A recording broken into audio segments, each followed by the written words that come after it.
Magandang umaga po mga kapamilya, mga kamamisolids, my dreamers, my word flyers, and other shippers. Ngayong umaga pag-usapan natin itong bagong milestone, itong pag-abot ng 20.8 million views ng music video ng Ama Kabugera ni Maymay Entrata, and still it is soaring high. We are so proud of you, Marydale Maymay Entrata. Yan po ay galing po sa shipper family mo, Maiden Warriors Official, o diba?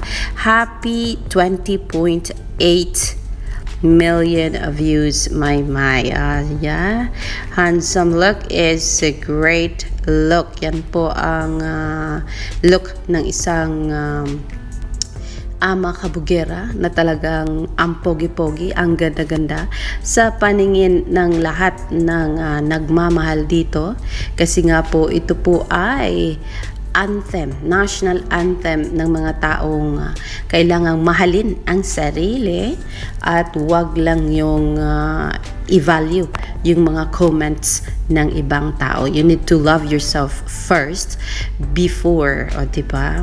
Before mo spread ang love sa maraming kaibigan mo na nakapalibot sa'yo. Yes mga kaibigan, what is the latest? Anong nangyari? Anong meron? Bakit ang ingay ng social media? Hala, bakit? Anong meron? Sabi ni Nori, talaga ba si Maymay sa PBB pa lang naging household name na yung ka-love team niya, kaya di kilala dahil sa kanya? Di mag-top si Maymay nung walang love team. How about the success of her songs, especially Ama Kabugera, and the awards and nominations na international pa? Yung love team niya, asan na ba? Kasi nga po, nag-uusapan, mainit na mainit si Maymay ngayon sa social media.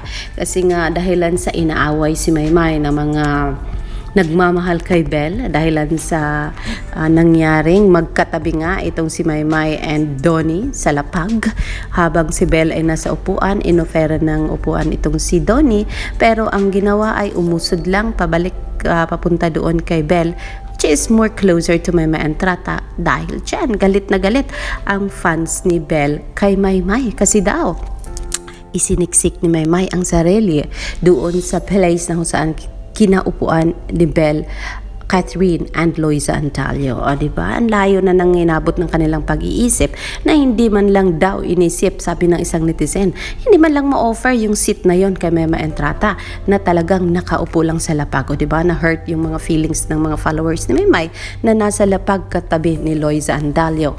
Dahilan sa, ayun nga, hindi ma-offer daw yung upuan. Sabi nila, bakit ba ang issue ngayon ay ang upuan at itong si Donnie Pangilinan at si Maymay Entrata at Belle Mariano? Dahilan po sa pinalaki po yan lang naman ng mga taga-subaybay ni Belle at saka ni Donnie, na talagang napaka-protective at napaka-possessive nila. And then ito pa ngayon, itong success daw ni Maymay Entrata ay hindi naman daw niya tumarating kung siya ay solo. Kailangan daw i-credit itong si Edward John Barber. Ni minsan naman, hindi naman diniscredit ni Maymay Entrata ang pagkakaroon niya ng love team kay Edward John Barber. And in fact, they are still friends and going strong pa rin ang pagkakaibigan nila. So bakit sila galit na galit kay Maymay? Na parang feeling nila na dehado itong si Edward John Barber. Hindi naman po nadidehado si Edward John Barber. Kasi kung wala man siya mga proyekto ngayon, wala man siyang ginagawa ngayon, it's his own choice. And he prioritize favorite church more than his showbiz career.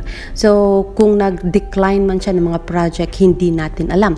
Kung ano man ang napag-usapan nila ni Maymay bago sila nagkawatak-watak as love team, bago sila nabuwag, in between na lang sa kanila yon at hindi tayo kasali doon. So bakit natin tatanungin pa ang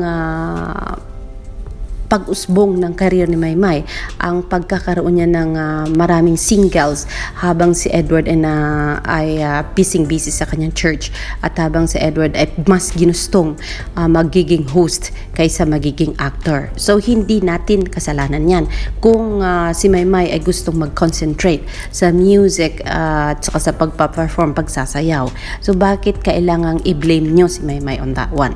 You don't have to. Kasi it's their own choices at wala tayong karapatang i-push ilan ng i-push to the very hard thing na ayaw nilang gawin. Bakit? Sino ba ang mahihirapan kung hindi nila gustong gawin? Di ba sila lang din? At sino ba ang apektado? Career din nila at hindi yung pagiging fangirling natin. So kaya wag po tayong mag-pinpoint, mag-finger point kay Donnie, kay Belle, kay Maymay, kay Edward. Kung gusto nating sumuporta ng idolo natin, let's support them in a peaceful way na walang naaapakan at walang sinasaktan. O diba, Nori? Inggit at its finest lang sila. Yun ang sabi niya, kawawang mga inggitera.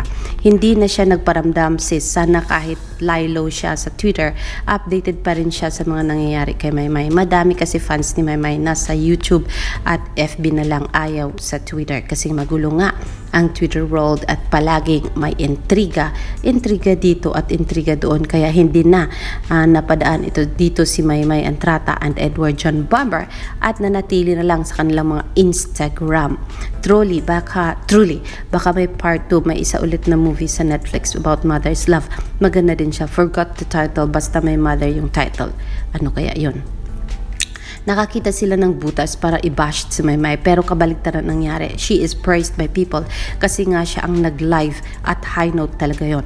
O diba? Kasi nga ang narinig natin dyan, it was only Maymay who performed live doon sa Mall of Asia Arena na kung saan kasama niya si AC na nag-lip sync, si Bini nag-lip sync, and so dapat daw happy tayo for Mama Entrata. Napiyok man, pero normal lang yan, may mga incident ng ganyan sa mga singers, so we don't need to be so perfectionist para doon.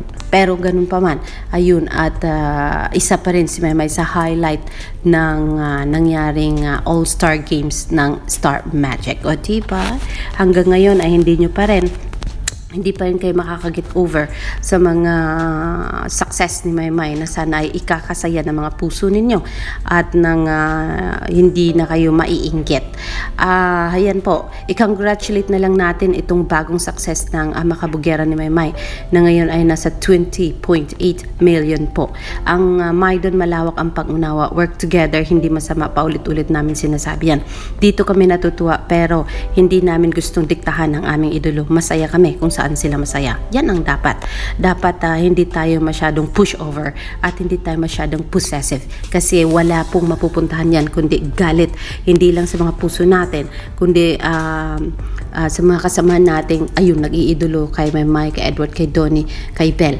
Kasi nga po kapag hindi nangyayari ang gusto natin, ayun, nanatili ang galit na yan sa mga puso natin at talagang mas spread out natin yung negativity hanggang sa unti-unti nating sinisira ang mga pagka-fangirling life natin at yung sinisira natin ang pangalan ng mga idolo natin at ang mga taong nasa paligid nila at mga kaibigan nila sa show business. O diba?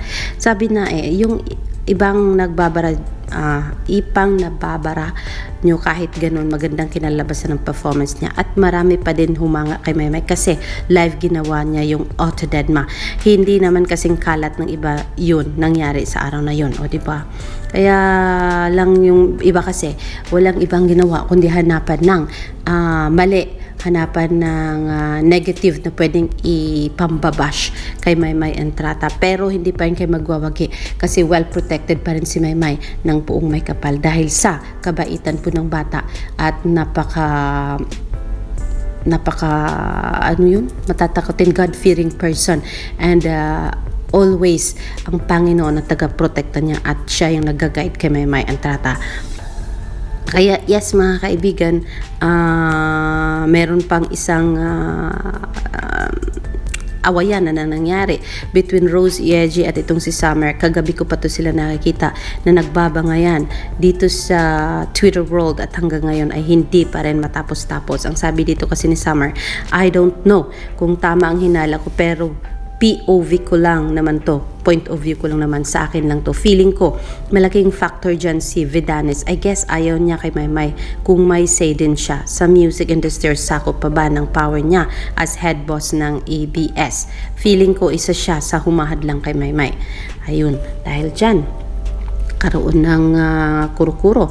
Ma'am, paki-feel nga rin po kung kailan ako magkakajowa kasi po parang sumusobra ang pag-feeling mo kay Maymay. Ang dami sa amin mo ibaling i-feel mo future namin. Ma'am, ang dami mo nang naisip against her and her truth. Sure ka po kung di ka naliligaw. The way I see it, pinapalabas mong sunod-sunuran siya kaya sinadya niya manakit ng shippers. Ayan, in the morning, nagbigay agad siya ng statement na parabang may nagbigay sa kanya ng utos na mag-release siya ng statement galing mismo sa kanya na no, walang Maydon, kaya dapat itigil na kasi parang nakaka-apekto nga yon doon sa love team na Don Bell. At wala naman talagang Maydon, guys, kahit anong pilit nating isipin. Gusto natin shipping lang tayo na sana magkaroon sila ng project. Bakit itong si Summer ay talagang nananakit na ng mga shippers ni Maymay, ng Maydon shippers.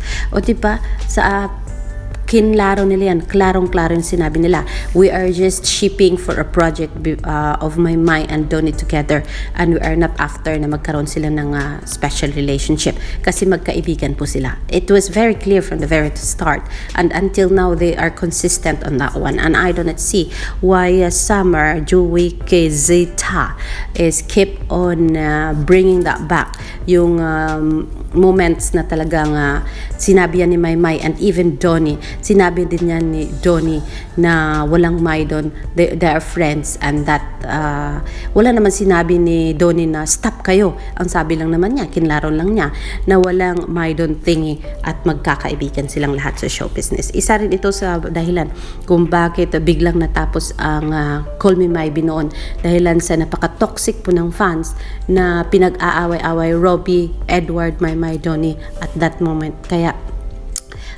sana natuto na tayo doon, mga guys, and let's build walls kung saan lang dapat ang sakop ng ating fangirling, na hindi na tayo mga pitbahay pa para lang makapanakit ng tao, makapanakit ng damdamin, kasi that is not what Maymay wants. Maymay wants peace, love, and prosperity. Hindi yung negativity na is spread. Kasi ang gusto ni Maymay, magmahalan, spread love, forgiveness, yung ganon. Moving forward, yung ganon. And reaching your goals sa buhay. Yun ang mga gusto ni Maymay ang tratat. Hindi yung magsira-siraan tayo, sasakitan tayo with words. Kung minsan kasi, mas masakit ang mga words. Parang mas masakit pa ito sa mga sugat ng mga itak. Kaya yun, kalma-kalma lang pag may time at huwag masyadong hot. Let's just wait for more blessings and pray for more blessings. Kung sino man ang mahal natin, Maymay, Donnie, Edward, Bell, kung sino-sino pa man ang mga mahal natin, Darren Espanto. Kailan sinabi ni Maymay na ayaw niyang Maydon, or kahit ayaw niya si Donnie, thankful siya sa Maydon fans. Willing din siya makatrabaho si Donnie at friend pa din sila. Sadyang wala lang Donnie at Maymay na hinala ng marami noon. Ayun, sakto itong si Rose Yeji dito. They are friends. Thankful si Maymay, at hindi rin naman sinabi ni Maymay na ayun, tantanan nyo na ako, Maydon na shippers. Ang sabi lang naman niya, walang Maymay and Donnie. O diba? So yun po ang mainit na usapan ngayon, hanggang ngayon sa social media.